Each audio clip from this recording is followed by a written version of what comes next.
ये तीसरे कार्यकाल का पहला बजट मोदी सरकार पेश करने जा रही है। विजय जी, सबसे पहले आपसे जानना चाहूंगी, आपको क्या उम्मीदें हैं, कैसा होना चाहिए ये बजट? देखिए, तीसरा कार्यकाल प्रधानमंत्री ने किया, ये भी एक बड़ा ऐतिहासिक काम है और उसमें निर्मला जी तीसरी बार सरकार के कार्यकाल में बजट पेश कर रही है। लेकिन एक बदलाव जो हुआ है कि एक भारतीय जनता पार्टी की ताकतवर बहुमत वाली सरकार थी, वो अब एनडीए की सरकार के तौर पर हम लोग देख रहे हैं कि किस तरह से 240 के साथ 293 पर सरकार चल रही है।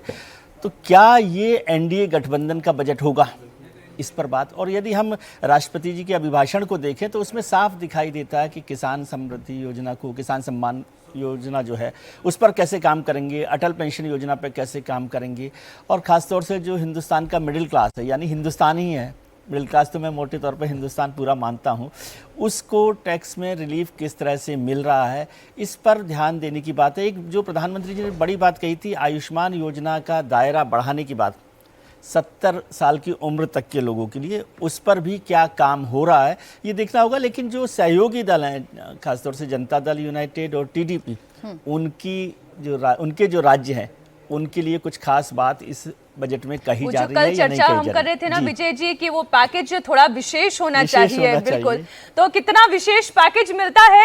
अनंत जी भी हमारे साथ जुड़ चुके हैं। अनंत, विजय जी आपका भी बहुत स्वागत है। जल्दी से कुछ जानकारियां हम अपने दर्शकों के सामने रख दें। आज मोदी सरकार के तीसरे कार्यकाल का पहला बजट पेश होने जा रहा है। वित्त मंत्री निर्मला सीतारमण के बजट स्पीच में अक्सर भारी भरकम टर्मिनोलॉजीज का इस्तेमाल होता है। कई बार आम लोगों के लिए उन्हें समझना बहुत मुश्किल होता है, लेकिन इंडिया टीवी पर हम आपको आपकी आसान भाषा में वित्त मंत्री के भाषण की एक एक बात हिंदी में बजट समझाने की पूरी कोशिश करेंगे।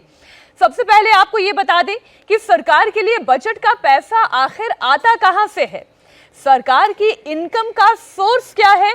तो वो सबसे पहले आपके सामने कि इनकम टैक्स जो सरकार हमसे वसूलती है, जीएसटी कलेक्शन जो देश की जनता से होता है, प्रोडक्ट्स को आप जब खरीदते हैं उसके ऊपर जीएसटी लागू होता है, उस जीएसटी से भी सोर्स ऑफ इनकम ये गवर्नमेंट जनरेट करती है। इसके अलावा कॉर्पोरेट टैक्स की बात करें, एक्साइज ड्यूटी की बात करें, कस्टम ड्यूटी की बात करें, तो ये वो तमाम सोर्सेज हैं जहां से गवर्नमेंट पैसा जनरेट करती है।